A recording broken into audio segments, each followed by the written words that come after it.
I was house-sitting for a close friend over the weekend. She'd gone out of town with her family, but she asked me to stay because she had a small cat who hated thunderstorms, and the forecast was calling for a brutal one. The thing is, her cat was usually pretty aloof. She'd wander off on her own and camp out in whatever room she felt like, never really needing attention. The storm rolled in the day before my friend left and didn't let up the entire weekend.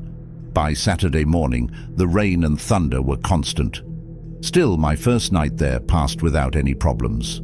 Her cat, Molly, handled the storm better than expected. That morning, I was stretched out on the couch, reading and enjoying the quiet. I always loved staying at her place. It was deep in the woods, far from neighbors, and felt completely cut off from everything else. Peaceful, almost too peaceful. Sometime in the afternoon, the house phone rang. This was back when people still actually had those. I checked the caller ID, thinking it might be my friend, but it just said unknown, so I let it ring. A few minutes later it rang again. Same thing, unknown number. This time, I let it go to the answering machine. After the ringing stopped, a voice came through. It was a man. His voice was low and calm. He said my friend's name, slowly, like he was waiting for her to respond. Then there was a brief pause, and the call ended. I wasn't sure what to make of it. Maybe it was someone she knew, family, a co-worker, something like that. I sent her a text letting her know someone had called the house phone. The fact that it showed up as an unknown number did stick with me though. Over the next few hours, the phone rang twice more from the same number. No messages that time. My friend never replied, but I figured she was just busy with her family. I didn't let myself dwell on it. The rest of the day passed quietly. I made some food, did nothing in particular, and tried to enjoy the storm from indoors. Later that night, probably around 8 or 9, I went upstairs and put on a movie in the bedroom. About halfway through, it hit me that I hadn't checked on Molly in a while. I paused the movie and went downstairs to make sure she had food and water. That's when I saw her. She was standing right by the front door, completely still, staring at the thin crack along the edge like she was waiting for it to open. I said her name, and she glanced back at me for just a second, then slowly turned her attention right back to the door. I won't lie, it made my skin crawl. I stepped closer and carefully leaned in to look through the peephole. The porch was soaked, and the glass was fogged over from the rain, so everything outside looked distorted and unclear. Then something shifted, just enough movement to tell me there was something or someone standing out there. A knot formed in my stomach as I kept staring, trying to make sense of what I was seeing. I wanted to know for sure if someone was on the porch. But the last thing I wanted to do was open that door if I was right. A couple minutes passed, maybe 2 or 3, and nothing changed. The porch stayed quiet. Nothing moved. I started telling myself I was just letting my imagination get the better of me. If someone was really out there, they would have knocked. Right? I stepped away from the door to check on Molly's food and water and grab some snacks before heading back upstairs. When I passed the front door again, Molly was gone. That alone felt strange. I glanced through the peephole one more time, and this time something was different. The view was still foggy and distorted, but one of the vague shapes I'd noticed earlier was gone. Just missing. That's when it really hit me. Had someone actually been standing there the entire time? My stomach sank. I scooped Molly up and carried her upstairs with me, not wanting to leave her alone. I turned the movie back on and sat on the bed, trying to act normal. But I couldn't relax. No matter how hard I tried to focus on the screen, a deep, uneasy feeling wouldn't go away. About 30 minutes later, Molly suddenly hopped off the bed and walked straight to the bedroom door. She didn't meow. She didn't paw at it. She didn't even look back at me. She just stood there, staring at the thin gap beneath the door, exactly the same way she'd stared at the front door earlier, like she was watching someone on the other side. My heart started pounding. I said her name, my voice barely steady, but she didn't react. Her attention was completely locked on that door. Slowly, I got up and crept over. I pressed my ear against the door and listened. Nothing. No footsteps, no breathing, no sound at all. Then I lowered myself and looked through the gap at the bottom. Every muscle in my body jolted at once. There was someone standing right outside the door, close enough that I could see their legs, just inches away. My eyes shot up to the doorknob. I hadn't locked it. I slammed the lock into place, and almost instantly, the person on the other side took off. I heard them rush away from the door and down the stairs. After that, the house went completely silent. I called 911, then immediately tried calling my friend. By the time the police arrived, there was no sign of anyone inside or outside the house. They searched thoroughly, but whoever it was had already disappeared. Based on everything, the phone calls, the timing, the behavior, it was assumed the person was likely a stalker. Probably the same man who had been calling the house earlier. The police tried tracing the number, but it led nowhere. That was pretty much the end of it. What still bothers me is that he wasn't after me. Whoever that man was, he was clearly watching my friend. I don't know if it was coincidence that he showed up while she was out of town, or if he thought the house would be empty. Since I never answered the phone, he probably assumed no one was home. Maybe he planned to wait. Maybe he was trying to get inside before she came back. We never found out who he was or what he really intended to do.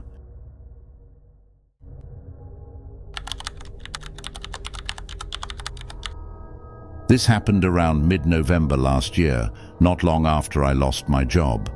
The company had cut budgets, and I was one of the people let go. Thankfully, I'd planned ahead and had enough savings to get by while I looked for something new. For weeks, my routine was the same, sitting at home with my laptop, scrolling through job listings and sending out applications. After about 2 weeks of silence, though, the waiting started to get to me. I'd applied to everything I genuinely thought I had a shot at and still hadn't heard a single thing back. Out of frustration, I started checking job boards I didn't normally use. One of them actually turned up a few promising listings, and later that same day, I finally got an email. The message was from a manager named Zach. He explained that his schedule was packed, but asked if I could come in for an interview that very night. I wasn't exactly prepared, and it felt a little strange, but I didn't want to question it. I figured agreeing on short notice would make me look serious and motivated. The position itself seemed like a standard sales job, nothing unusual, but the pay was solid. I said yes. Zach sent me the address and told me to be there at 7:30. I got ready quickly and headed out, arriving about 15 minutes early. I hadn't had any time to research the company, so I didn't really know what I was walking into. The address led me to a small, plain building with a nearly empty parking lot. From the outside, there was nothing to indicate what the building was used for. No sign, no company name, just a street number. I assumed it had to be an office, but that assumption didn't hold up for long. All the lights were off, and there wasn't a single other car parked nearby. That's when the uneasiness set in. I double-checked the address and even searched it on my phone. Same location. No business name came up online either. I called the number Zach had used to email me. No answer. I tried again. Still nothing. After waiting 15 minutes past the interview time, I decided to leave. Sitting alone in front of a dark, empty building with no response from the interviewer didn't feel smart. Looking back, I probably should have questioned the situation sooner. I drove home annoyed more than anything. It felt like a complete waste of time. I told myself I'd just stick to the usual job sites from then on and pick things back up in the morning. I never figured out whether Zach had sent the wrong address or if something else was going on, but I didn't dwell on it. Once I got home, I grabbed a beer from the fridge, dropped onto the couch, and turned on the TV. With nowhere to be and no schedule to follow, I stayed there until I felt tired enough to sleep. As the night went on, though, I kept hearing something upstairs, soft, occasional creaks coming from the ceiling. I checked the window a couple of times, thinking maybe the wind had picked up, but it was completely calm outside. The sounds didn't really bother me at the time. I brushed them off and kept watching TV. Nothing about the noise seemed unusual at first. It was the kind of sound houses make all the time. I started feeling tired around 10, so I turned off the TV, shut off the lights downstairs, and headed up to my bedroom. I remember getting into bed and falling asleep almost immediately. Then, just as suddenly, I was awake again. My eyes opened to complete darkness. As I lay there, that same creaking sound came back. Only this time, it was closer. Way too close. It sounded like it was coming from somewhere across the room. Still half asleep, I slowly turned my head, barely able to see anything. That's when I heard it, a soft, steady sound I instantly recognized. The closet door was opening. As my eyes adjusted, I could make out the faint outline of the door slowly sliding open. My body wouldn't respond. I couldn't move. I couldn't even breathe properly. Part of my mind kept insisting this wasn't real, that I was still dreaming. Then the door stopped, and a figure leaned out from behind it. That's when the paralysis broke. I grabbed my phone and jumped out of bed, moving as far away from the closet as possible. The person didn't rush me. They didn't move at all. They just stood there, staring, almost like they were hoping I hadn't noticed them. Once I was standing and my vision fully adjusted, there was no doubt. This was real. I ran out of the room and straight out of the house, calling 911 as I went. Looking back, it probably wasn't smart, but I stood in my front yard, watching through the front door toward the staircase. I didn't want whoever was inside to slip away before the police arrived. They could have been armed. They could have been dangerous. I didn't think about that at the time. Within minutes, 2 officers pulled up. I told them exactly where I'd last seen him. They went inside, and I never saw anyone come down the stairs. They found him right where I'd left him, still hiding in the closet. When they dragged him out and put him in the patrol car, I was shocked by how unsettling he looked.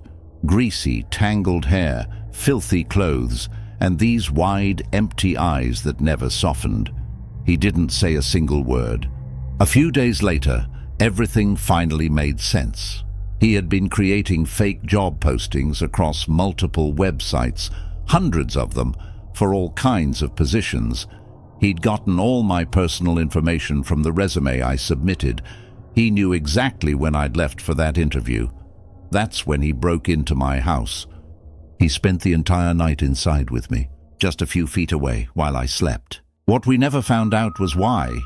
He never explained what he planned to do, and without him saying it out loud, I'll never truly know what would have happened if I hadn't woken up.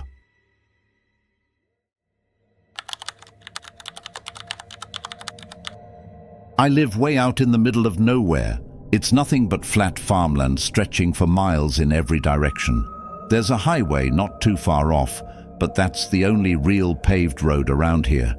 Everything else is dirt. If you're lucky, maybe gravel. The closest town is about 20 minutes away, and even calling it a town feels generous. I'm 44 and retired, so most days are quiet and predictable. This one started out no different than any other.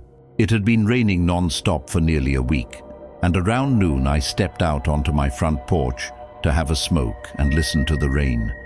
I sat there longer than I realized, probably close to an hour, just watching the fields and enjoying the stillness. That's when I noticed someone coming down the dirt road that leads to my place. Out here, the land is so flat you can see a long way, even with the rain cutting visibility. The person was riding some kind of motorcycle, looked like a dirt bike or an ADV bike, moving steadily through the rain. It struck me as strange, but I figured they'd just mistaken my driveway for another dirt path. They didn't turn around though. Instead, they kept coming straight toward the house, all the way up to my garage before stopping. The rider appeared to be an older man, but he was wearing a full-face helmet.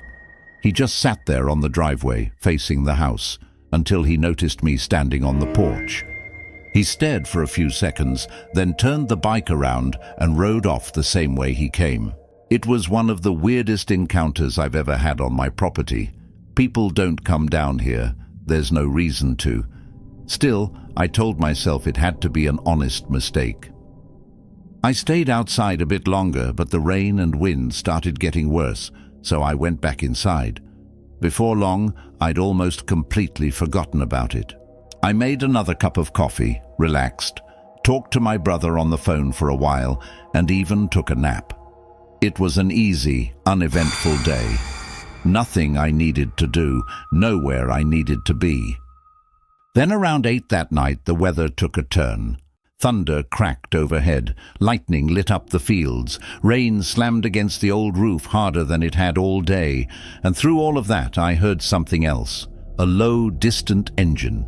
It was unmistakable. The same dirt bike sound from earlier. I went to the front window and saw a single headlight cutting through the fog and rain, heading straight toward the house.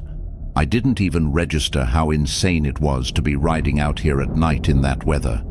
All I could think was, why are they back? As the bike got closer, the headlight suddenly shut off. Just like that, it vanished into the darkness. I stood there watching, expecting them to roll up to the garage again, but nothing happened. No engine, no movement, no light. Minutes passed. I couldn't figure out where they'd gone. This wasn't the kind of situation you could easily call the police over, especially out here.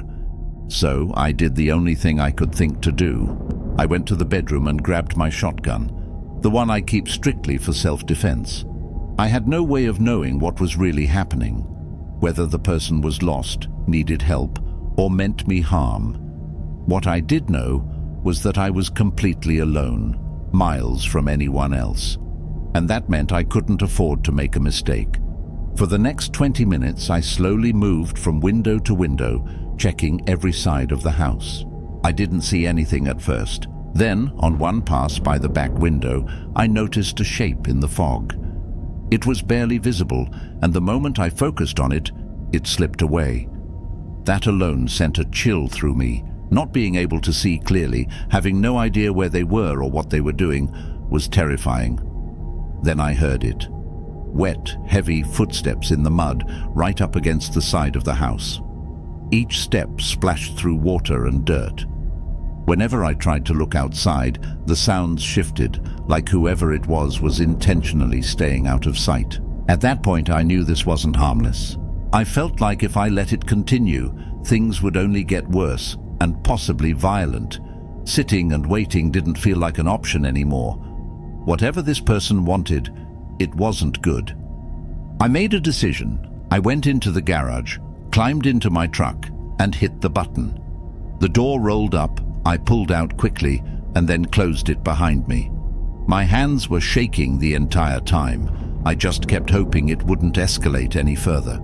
I drove a short distance out front, turned around, and aimed the truck directly at the house. Then I switched on the high beams and the light bar. The entire front of the house lit up instantly. Standing right outside one of the windows was a man. He was dressed completely in black, and in his right hand he was holding a hammer. It looked like he'd been trying to peer inside, and with the thunder and rain, he may not have even heard me leave the garage. The moment the lights hit him, he took off running around the back of the house. I watched him reach his motorcycle, which had been laid down in the grass away from the building. He jumped on it and disappeared into the darkness. I didn't sleep at all that night. The next morning, I drove into town and reported everything to the sheriff's office. I still don't know who that man was, but seeing a hammer in his hand told me everything I needed to know.